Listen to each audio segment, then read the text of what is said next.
To book a flight on Expedia, start by signing into your account.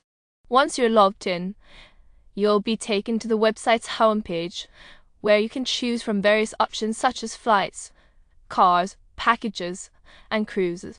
Select the flights option and then choose your preferred type of trip: round trip, one way, or multi-city.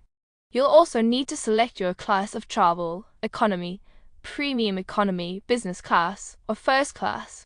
For this example, let's choose a round trip in economy class. Next, enter your departure and arrival cities. For instance, you can choose Amsterdam Schiphol Airport as your departure city and select all airports as your arrival option. Then, choose your travel dates, for example, from August 30th to September 3rd. If you don't have a car or a place to stay, you can also book those through Expedia. Once you've entered your travel details, click the search button. Expedia will then search for available flights and display the results. You can filter the results by price, departure and arrival times, and airlines. If you're a member of Expedia's rewards program, you can also earn points for every dollar you spend, which can be redeemed for future bookings.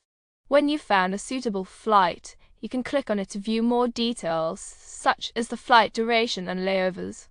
You can also filter the results by stops, airlines, travel time, and baggage fees.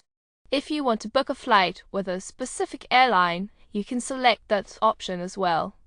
When you're ready to book, click the Select button, and you'll be taken to a page where you can review your flight details. You can also add price drop protection, which allows you to rebook your flight if the price drops after you've made your initial booking. After selecting your flight, you'll need to choose your return flight. If you don't want to add any additional services, such as hotel bookings or car rentals, you can proceed to the flight details page. Here, you can view your flight itinerary, including the cancellation policy and any applicable fees. If you want to upgrade your flight or book additional services, such as travel insurance or seat selection, you can do so on this page. When you are ready to complete your booking, click the Checkout button, and you'll be prompted to enter your traveler information and payment details. Expedia accepts various payment methods, including debit,